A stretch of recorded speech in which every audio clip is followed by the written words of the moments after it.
Good afternoon, everyone. It's really a pleasure to be here. Special greetings to you, Simone, and also to Mr. Panagiotis Perakis. Thanks so much for the willingness to organize the workshop at short notice.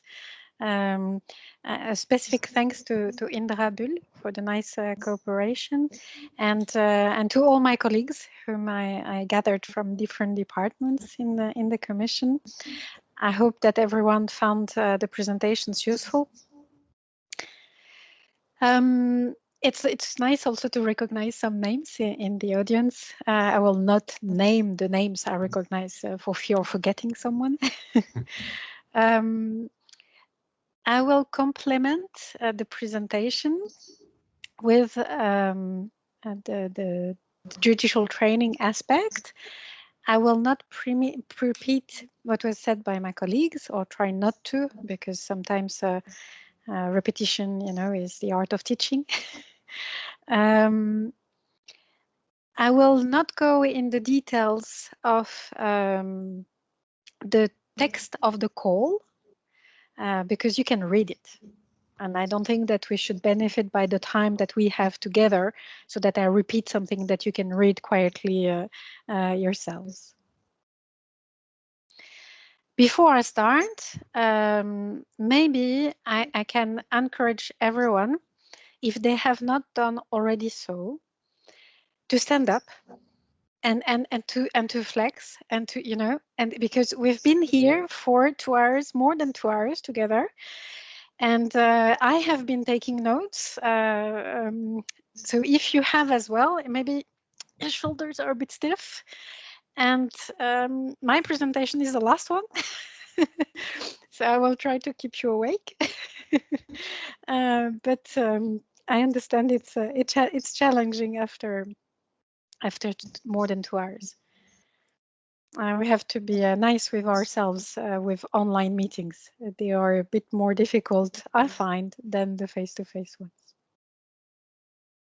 With this being said, I will try and share the proper screen of mine, because when I click on PowerPoint presentation, I never know which link I have to open. When you click on present, you have the nice layout, and yes, we are seeing it. But it's not what I wanted to present, so it didn't work. I'm sorry. I will find it.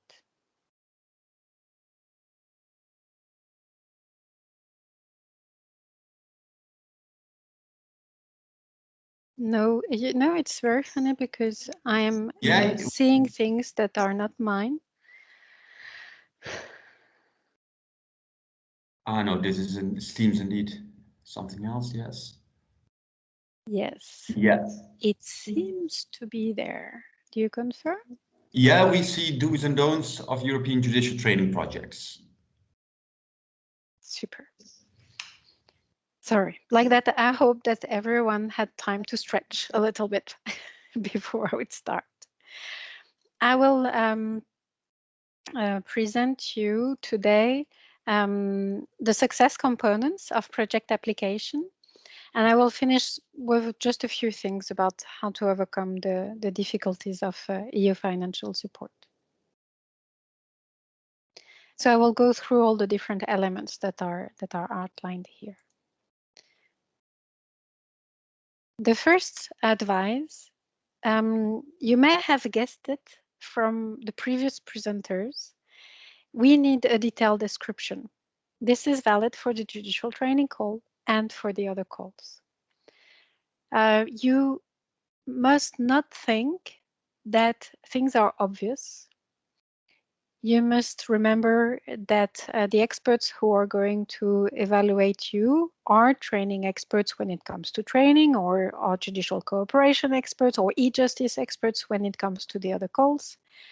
Nevertheless, they may not be experts of the whole 27 member states, or of the specific situation that you are exactly describing in your project, and so on. So while respecting the overall length of the application, because there are limits, we can't receive 100 pages of application, Please explain what you mean.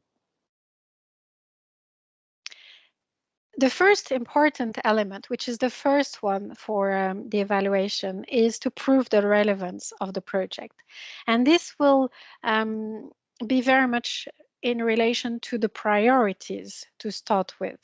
So actually, I could have written that on top of as the first point, the priorities. I didn't write them there because they are in the text of the call. And I said I wouldn't repeat the call. So the priorities, it's fundamental rights, civil law, criminal law, data protection, rule of law, victims' rights. And these are the priorities regarding the content. The call has also some specifications regarding the types of activities, which were mentioned both by Maria and by Francesco earlier. The call has precisions regarding the methodology and so on. Now, when you come about the relevance, proving that you correspond to the priorities is required. It is not because you make a proposal of a training project, a cross-border training project. Maria explained that the different calls can support national or transnational projects. For the judicial training calls, it is transnational projects because it is really the EU added value. The national budgets are for national training. It is a national competence, but we know very well that if we want to put people of different nationalities in the same room, okay, it's more difficult in pandemic times, but usually that's what we try to do. Then that's where the justice program comes in to give you the financial means to do that. So you need to prove that for your cross-border project, you have thought about how you will answer this priority. It is not because you have decided, for example, to have a training on the EPPO, the European Public Prosecution Office, that it is enough. You need to describe what are the lawyer's training needs, what are the specific needs, on what are you going to train, what are the specific topics that are required, which target audience, any lawyer, beginners, experienced ones, which countries and why these countries? Because you have thought it would be a good idea? No, because there's a relevance regarding the judicial cooperation between these countries, maybe. One thing that I want to underline that you will see in the text of the call, and I'll put the link in the chat as well again later. Maria put a link to all the calls in the chat already, so you can already use that, and from there you can find the training call. She specified, Maria Caravasili specified that the new justice program, and actually all financial programs, have a gender mainstreaming aspect. What does it mean for judicial training? It means that when you think about your project, you have to think about the gender perspective. Is there any? Maybe not, but maybe yes. In this field of cooperation, judicial cooperation, whether civil or criminal, is there a difference if the suspect or the accused is a woman or not? Is there a difference for the victims if it's a victims' rights project? So that's the aspect regarding the content, but you will also find again this gender perspective among your participants. And you will need to count men and women. Maria called it differently. She said, we will need disaggregated data. Sorry for my English for the native speakers. What she meant by that is that you will need to count the number of women participants and the number of men participants. And that's new. It was in the projects, in the previous justice program, but not as strongly as nowadays. Present the training objectives that correspond to this needs analysis, and present the partnership so that we understand who will do what and why you are together, why you are complementary in this project. For the EU added value, which will also be part of the relevance, I repeat what Maria and actually Philippe Bovin also said, no duplication. Please look at the previous projects. You can build on previous ones, you can reuse, you can improve. Go ahead. Show which EU added value you will have. In the judicial training call, we don't like very much national only seminars.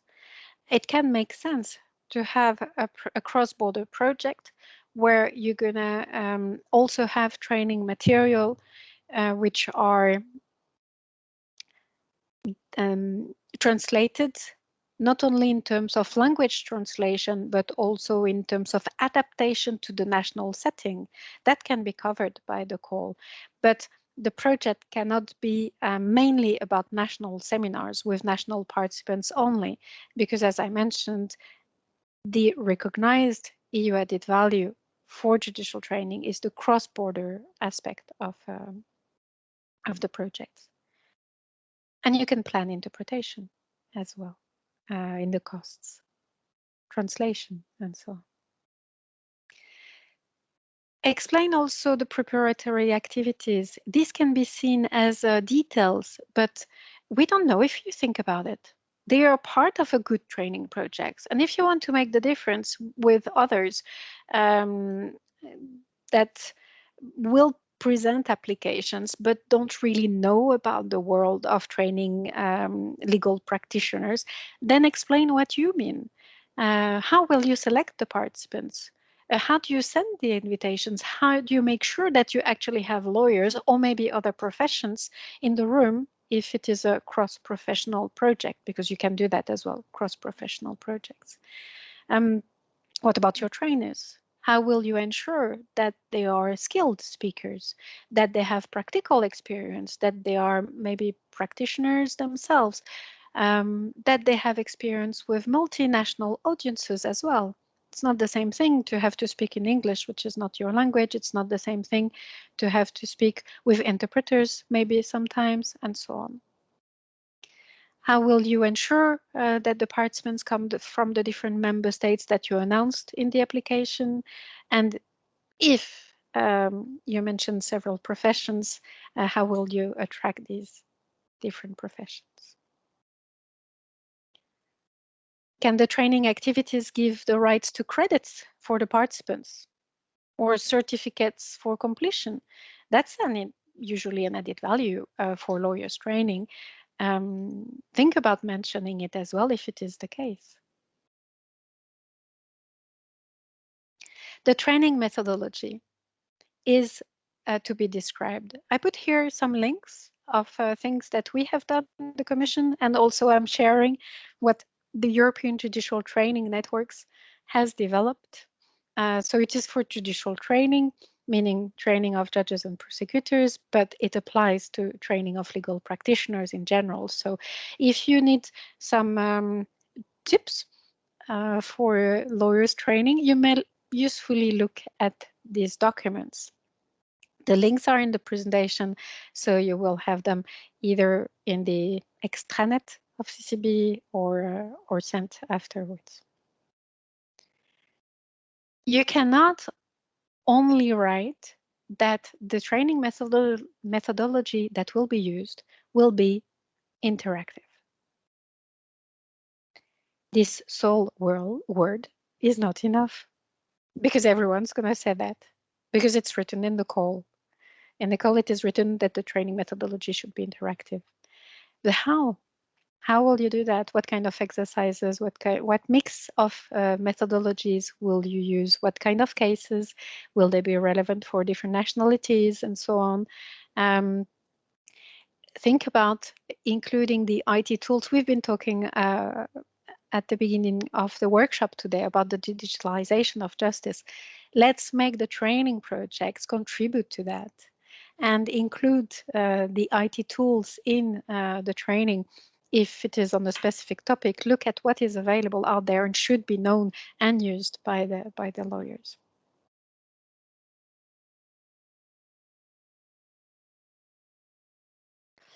If you have small groups work and things like that, also, will it be national groups, or will it be groups with participants of different nationalities? Explain how hands-on your training will be. And this applies to e-learning, because it's the same thing. I've seen we in Digi Justice with the colleagues from the financial unit, some project that's said that the best e-learning methodology will be used. Okay, and we have to believe you. We want to believe you. We want to have a trustful relationship with the applicants, but it is a competitive call. So we need to understand how you will ensure that. So what do you mean by e-learning?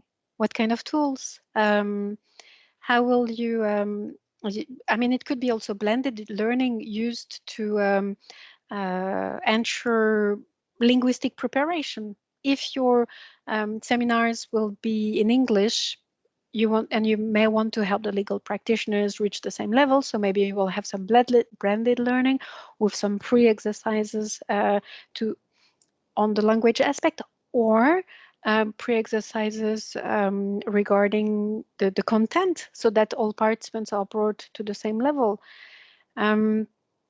And what techniques will you use, whether for the blended learning or for the online learning? I mean, a PDF online is not an e-learning, but it can be useful if it is only to give prior information. Will you have videos? Will you have interactive videos, which is even more advanced? Or is it multiple choice questions? Is it quizzes during the presentations? Is it breakout rooms, online breakout rooms, and so on and so on? The linguistic aspects I touched upon a little bit previously. Sorry about that. Forgot to put my phone on silence. It can be, as I mentioned, it can be translation. It can be interpretation. It can be linguistic preparation, but it would be nice to plan it. It is one of the issues that may hinder the participation of foreign legal practitioners in the same room, because some may feel reluctant or feel that they don't have the right level of English. And frankly, I mean, you don't need to be fluent in English to be able to speak with others and to understand and so on. So we should try and help the participants take part.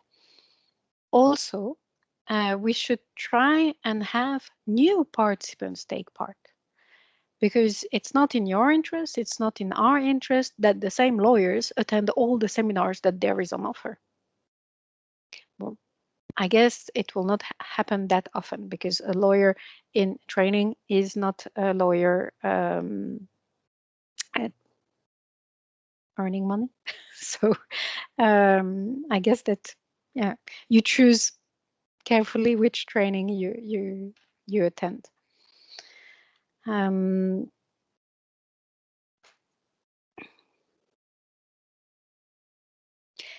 Same thing for the training activities. Just one thing, I can hear the result of the phone call at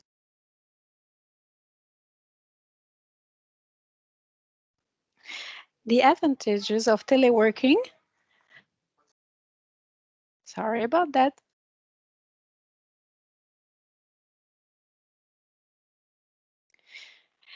That was my husband.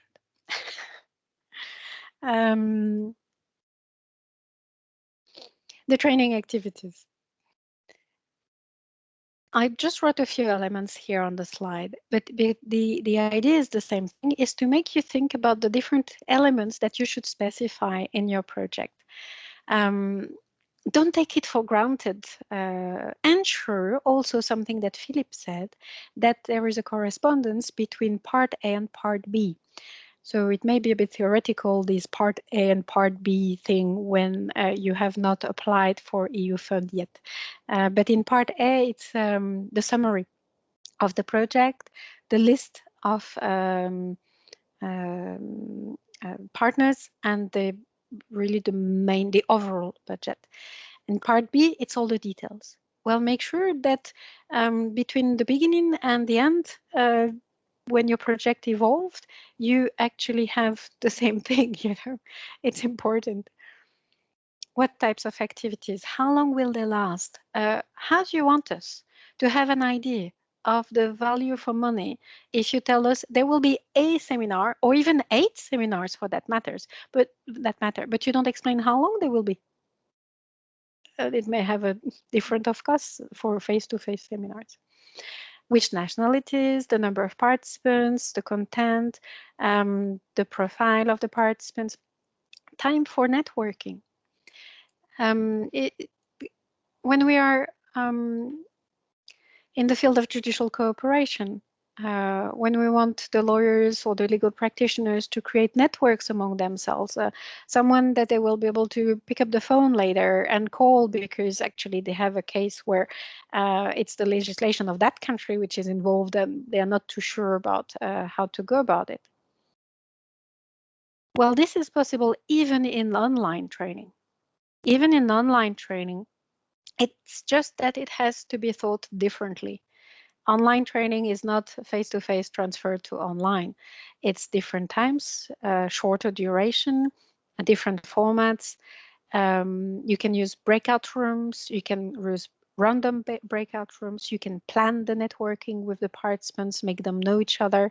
And after 3 days, if it's only 2 hours or maybe 3 hours per day, but every day, several times, they actually met the others. After 3 days, they will have the impression that they know some of the other participants. And not just because they heard them ask a question, but because they really talked with them. And in nowadays circumstances, it is important to plan also in your project. What will you do depending on the situation? We all hope that by next year, more face-to-face activities will be possible. The current call is ongoing, as was explained by my colleagues. The deadline will be early May. The evaluations will take place up to the summer, so that from September, the grant agreement preparation explained by Philippe Bovin can start, so that the grant signature can be done before the end of the year, so that projects can start either at the end of the year or early 2022. So hopefully early 2022, vaccination will be done or almost completely finished, and face-to-face activities it will be possible to plan face-to-face activities and so on. But maybe there will be hiccups. So try also to think in your project, what would you do in such a situation? We are flexible. Philippe explained that we try to avoid amendments. If there is a change in the life of a project, contact your project officer. Ask, never do a change by yourself without asking, because you signed a grant agreement describing exactly what you're going to do. So don't make changes only by yourself. First, ask. And usually you will be granted agreement approval if it is in line with the project application, because you did take part in a competitive call, and you were selected for a reason, because your project had these and these features. But yeah, hopefully you will be able to plan and implement more quietly than the project beneficiaries of the past year. The training material, it's a small element, but you may be planning training material. Explain what it will be, how, for whom, paper, electronic, which languages, and so on. Evaluation, that's something required. Philippe Bovin mentioned it itself. In the training world, it is a standard practice anyway. The minimum is the happy sheets at the end of the training. Did the participants like it? Did they find the training useful? That's the minimum that we will be asking of you. But you could also consider involving the trainers in the evaluation. You can also explain to us how the results of the evaluation will be used for the rest of the project or for future projects. You may also consider evaluating the impact of the training sometime after the seminar or the training event took place, to contact the participants and ask them, do they actually remember anything that that they heard or that they worked on during the seminar? What what did they really use? What do they find the most useful in their daily practice? This requires to be planned in advance because it requires that you have the authorization to contact the participants again after the training and for these purposes. It can be very interesting. Some beneficiaries have done it in the context of calls for proposals in judicial training. Not all, I am sincere, but some have, and to a great benefit. The sustainability, it was also mentioned before, I insist, how will the project have long-lasting effects? We do not want a dead web page. You know, okay, you create a web page for the project and everything is there. But when the project is finished, there's nothing that happens anymore, no reuse, no transmission to other practitioners and so on. And that's not the best. So you may have your own dissemination policy. And if you create training material that will be self-standing, so I don't want the PowerPoint of the trainer. A PowerPoint by itself is not useful for another person who did not attend the training. But if you have handbook, practitioner's checklist, if confronted to a specific cross-border situation, you know, something practical, it may end up on the European training platform. Don't hesitate to contact the judicial training team at the end of the project, and we will put it online for you. With pleasure. We want to help disseminate as well. The costs, you heard Philippe Bovin, we don't need a detailed budget, but we still need to have an idea of your budget. And also, we need to be able to link the activities and the overall budget. So that's why we need, what I said before, the activities to be described in detail so that we understand, okay, what costs are going with it. A project with more than 50% of staff costs is usually not looked very well at in terms of cost efficiency, because we want to fund mainly training, you know, reaching out to participants and helping you create an e-learning or helping you with the travel costs and things like that. So pay attention to that. You cannot plan, that's something that wasn't said by Philip before. You cannot plan your co-funding with participants' fees when you apply. It could be possible that during the course of the project, there are fees to take part in the training.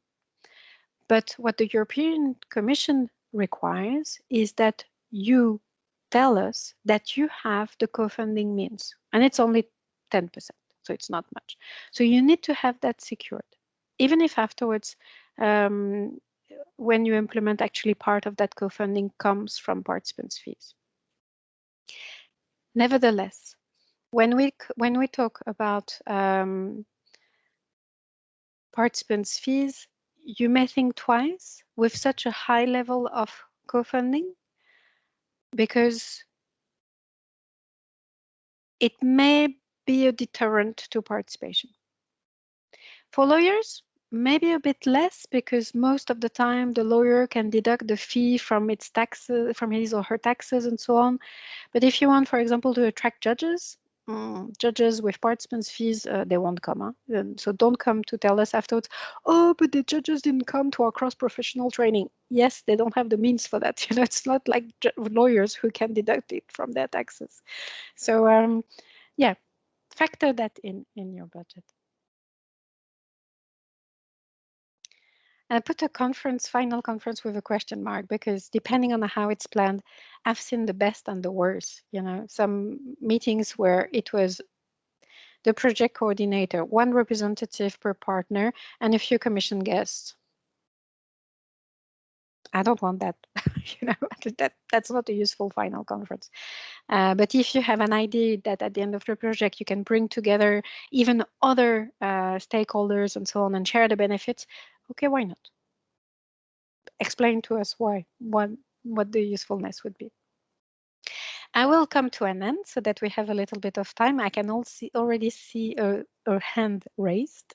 So my either I was not clear or I'm triggering interest.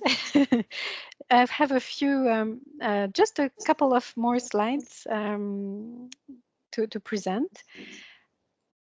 The first part is to remind you that it's really not much. The minimum amount is 75,000 for a grant, so you have to come up with 7,500 for a project. That should be feasible.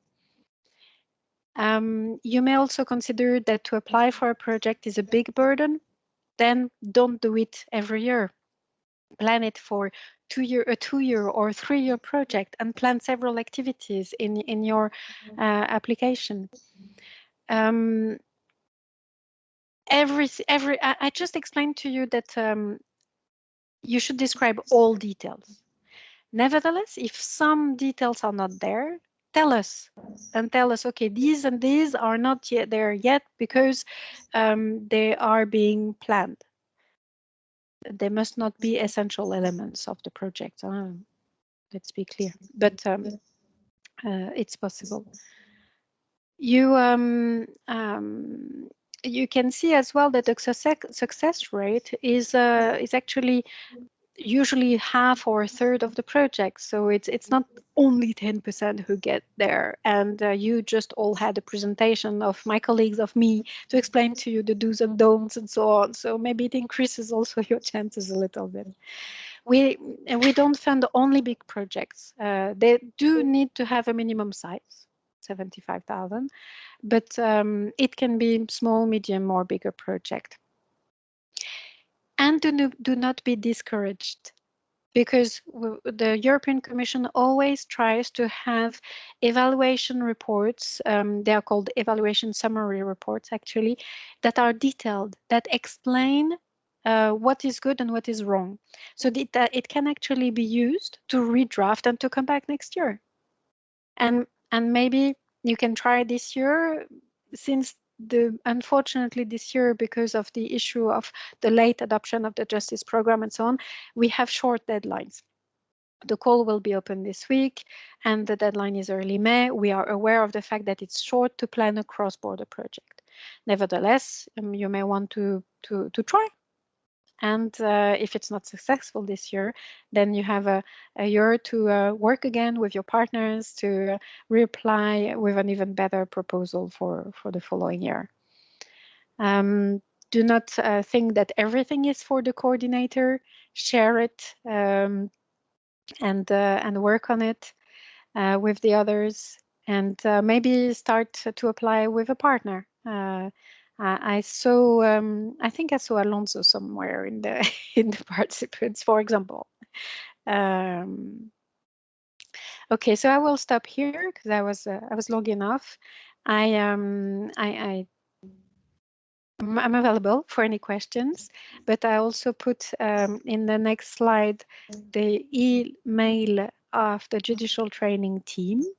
So if you need to contact us, in addition to the emails that were indicated for the financial program or for the calls, if you have specific questions about judicial training, we are there for you.